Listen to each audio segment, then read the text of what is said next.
Welcome to iDream.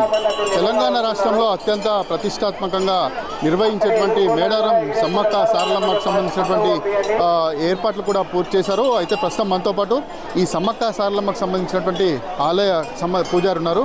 ప్రస్తుతం వారిని అడిగి తెలుసుకునే ప్రయత్నం చేద్దాం. చెప్పండి, ఈసారి ఎట్లాంటి ఏర్పాట్లు చేసింది ప్రభుత్వము? ఈసారి 1,10,00,000 మంజూరు చేయడం జరిగింది.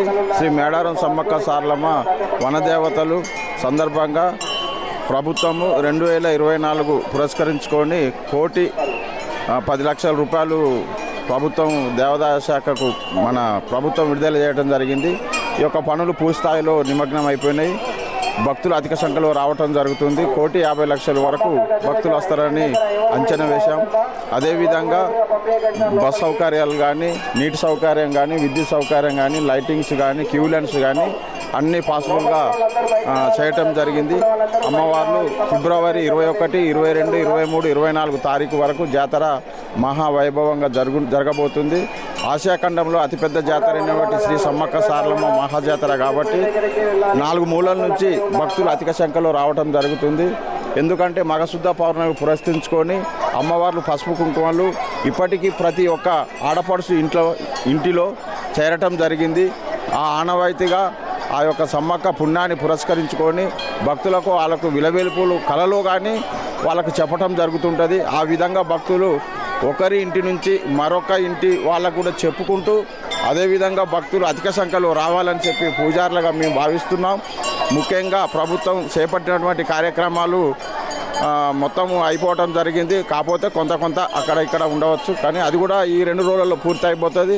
మంత్రి గారు పర్యవేక్షణ ప్రతి ఒకరోజు తప్పితే ఒకరోజు పర్యవేక్షణ జరుగుతుంది. కలెక్టర్లు, ఎస్పీలు, పోలీస్ శాఖ వారు అందరూ భక్తులకు దగ్గర ఉండి భక్తులని ఏ విధంగా పంపించాలి, క్యూలన్లు ఏ విధంగా పంపించాలి, అమ్మవార్ల దర్శనాలు ఏ విధంగా చేయాలి ఆ విధంగా చేపిస్తున్నారు. భక్తులకు పూజారులు, మా వాలంటీర్స్, పోలీస్ శాఖ వారు గద్దెలపై ఉండి వాళ్లకు బంగారంగా కొలిచే బెల్లాన్ని వాళ్ళకు అందిస్తూ భక్తులకు కోరుకునే కోరికలు తీర్చే విధంగా తల్లులు సహకరిస్తూ తల్లుల దీవెనలు పొందుతూ భక్తులు అధిక సంఖ్యలో రావాలని చెప్పి పూజారులుగా మేము భావిస్తున్నాం. ఇంకా రాబోయే కాలంలో కూడా ఇంకా ఎక్కువ సదుపాయాలు కల్పించి ఇంకా భక్తులకు మెరుగైనటువంటి వసతులు కల్పించి చాలా మంచిగా చేయాలని చెప్పి మా పూజారుల యొక్క కోరిక. అంటే ప్రతి సంవత్సరం అంటే వెనుకట అంటే ఒక 2 సంవత్సరాలకు ఒకసారి జరిగేది కనుక అప్పుడప్పుడు వస్తూ ఉండే. ఇటీవల కాలంలో విపరీతంగా అంటే ఇప్పుడు జాతర సమయంలో కాకుండా మిగతా సమయాల్లో కూడా ఇక్కడికి భక్తులు అధిక సంఖ్యలో ఇచ్చేస్తున్నారు. అంటే ప్రతి సంవత్సరం కూడా తాత్కాలికంగా ఉన్నటువంటి తాత్కాలిక ఏర్పాట్లు చేస్తూ ఉన్నారు. పూర్తి స్థాయిలో ఎందుకు అధికారులు ఏర్పాట్లు చేయట్లేదు? పూర్తి స్థాయిలో ఏర్పాట్లు చేయాలని మీ పూజారుల సంఘం తరఫున మీరేం చెప్పదలుచుకున్నారు ప్రభుత్వానికి? ముఖ్యంగా మేము కోరేది ఏంటంటే మా తాతల ముత్తాతల ఆయాంలో మొత్తం పరివారం మొత్తం అడవి ఉండే. ఆ అడవి వల్ల ఎడ్ల బండ్లలో వచ్చేది భక్తులు. ఇప్పుడంతా సొంత వాహనాలు, ప్రైవేట్ వాహనాలు కిరాయి తీసుకొని రావటం జరుగుతుంది. కాబట్టి ఇంకా ముందస్తు ప్రణాళికబద్ధంగా మేము పూజారులుగా కోరేది ఏంటంటే ఏ ప్రభుత్వం వచ్చినప్పటికైనా భక్తులకు అనుకున్నటువంటి సదుపాయాలు కలిగితే వాళ్ళు ఇంకా అధిక సంఖ్యలో వచ్చి వాళ్ళకు హాల్ట్గా ఉండటానికి, స్వేచ్ఛగా తిరగటానికి మంచిగా ఉంటుంది. కాబట్టి అట్లాంటివన్నీ దృష్టి పెట్టి చేయాలి ప్రభుత్వం ప్లస్ అధికారులు అందరూ చొరవ తీసుకొని మంచిగా చేయాలని చెప్పి మేము కోరుకుంటున్నాం. ఇంకా ముఖ్యంగా చెప్పాలంటే ఇప్పుడు వచ్చినటువంటి భక్తులు చెట్టు పుట్టు అనక ఎక్కడ పడితే అక్కడ ఉండటం జరుగుతుంది. అట్లాంటి వాళ్లకు ఇంకా కొద్దిగా దగ్గరకు మంచి సదుపాయాలు, బిల్డింగ్లు, వాటర్ సప్లై అట్లాంటివన్నీ కల్పిస్తే బాగుంటుందని చెప్పి. ఇప్పటివరకు ఎంతమంది భక్తులు వచ్చినారని మీ అంచనా ఉంది? ఇప్పటి వరకు 60-70 వేలు దాటి ఉంటారని మా యొక్క అంచనా. ఎందుకంటే ముందస్తు మొక్కుబడులు చెల్లించుకుంటున్నారు కాబట్టి. అంటే ముందస్తు ఎందుకు వస్తున్నారంటే గతంలో ఆ విధంగా భక్తులు ఆ టయానికి దేవుడు వచ్చే టయానికి బాగా తొక్కిసలాటలు అవుతాయి, చాలా ఇబ్బంది అవుతుంది అనే ఆలోచనతోటి భక్తులు కొంతమంది వచ్చి వాళ్ళ ముడుపులు, వాళ్ళ యొక్క కోరికలు కోరుకొని వాళ్ళ యొక్క కానుకలు అమ్మవార్లకు సమర్పించి వాళ్ళు వెళ్ళిపోయి మళ్ళీ జాతర సందేహం చూద్దాం అని చెప్పి కూడా రావడానికి కూడా వాళ్ళు సిద్ధంగా ఉన్నారు. అట్లా కూడా రావడానికి కూడా సిద్ధంగా ఉన్నారు. కాబట్టి ముందస్తు మొక్కులు ఒత్తిళ్ళకి వెళ్ళి ఇబ్బంది అవుతుందని చెప్పి పోయి వాళ్ళు ఆ మొక్కులు చెప్పుకొని కొద్దిగా ఫ్రీగా వెళ్ళిపోతామని చెప్పి కొద్దిగా ముందస్తు వస్తున్నారు. అదే జనము ఆ ముందొచ్చే జనం కూడా ఇప్పటి వరకు మళ్ళీ అదే జాతరలో 21, 22, 23లో అయితే ఈ ఏరియా కూడా సరిపోదు. అట్లాంటి సంభాషణ జరుగుతుంది కాబట్టి భావిస్తున్నాం. ఇప్పటి వరకు అంటే కరోనా వచ్చిన సమయంలో ఎలాంటి అంటే భక్తుల రద్దీ అప్పుడు ఎట్లా ఉండే, ఇప్పుడు ఎట్లా ఉంది?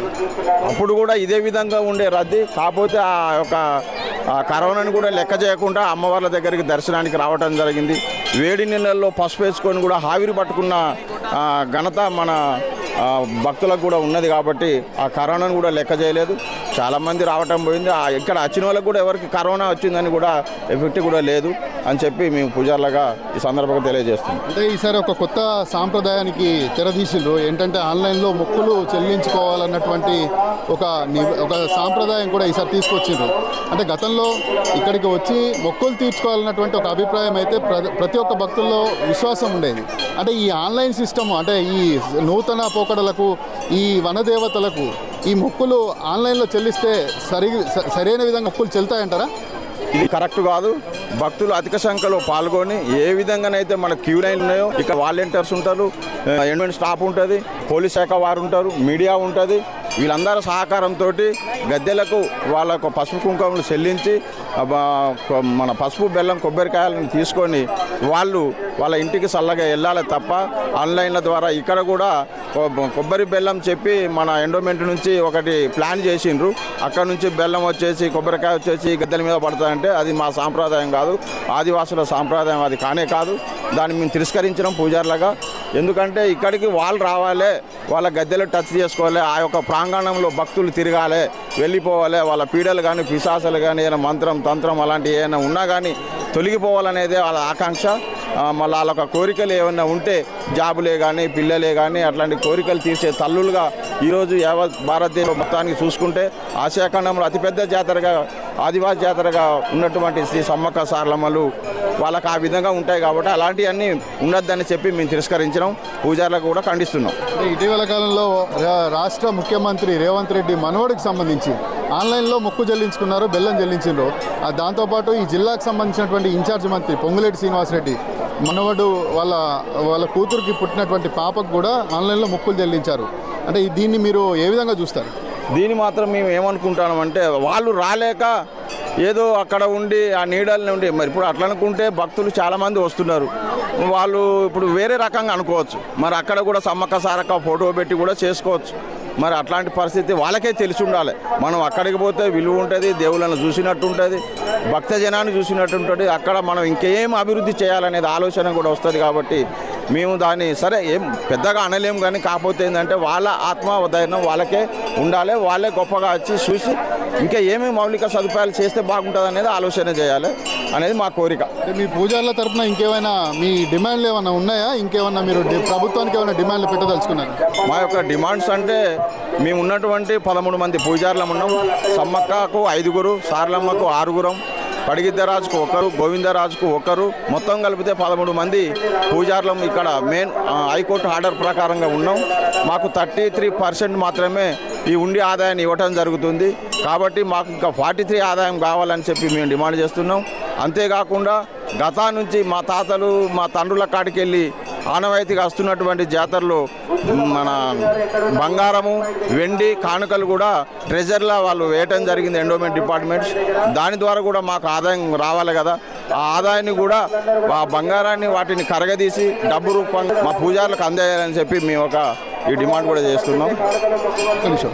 అయితే ప్రతి ఒక్కరు కూడా ఇక్కడికి వచ్చి మొక్కులు చెల్లించుకుంటే తగినటువంటి పుణ్యఫలం దక్కుతున్నటువంటి ఒక అభిప్రాయాన్ని కూడా వీరు వ్యక్తం చేస్తూ ఉన్నారు.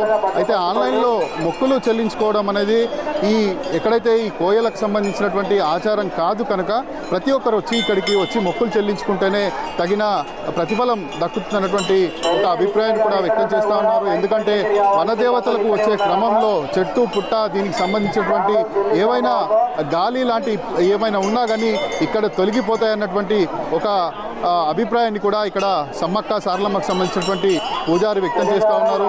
తమకు 33% మాత్రమే ఇప్పటికీ దీనికి సంబంధించినటువంటి ఉండి ఆదాయాన్ని మాత్రం ఇస్తున్నారు. తమకు దీని పరంగా కొత్త ప్రభుత్వం వచ్చింది కనుక తగినటువంటి న్యాయం చేయాలన్నటువంటి ఒక అభిప్రాయాన్ని కూడా వారు వ్యక్తం చేస్తూ ఉన్నారు. అయితే గతం కంటే ఈసారి ప్రభుత్వం తగినటువంటి ఏర్పాట్లు చేసింది. ప్రతి ఒక్కరు వచ్చి సమ్మక్క సారలమ్మను దర్శించుకుంటే మంచి జరుగుతున్నటువంటి ఒక అభిప్రాయాన్ని అయితే సమ్మక్క సారలమ్మకు సంబంధించినటువంటి పూజారి వ్యక్తం చేస్తూ ఉన్నారు. మొదటితో శ్రవణ్, IDM న్యూస్, సమ్మక్క సారక్క, మేడారం నుంచి.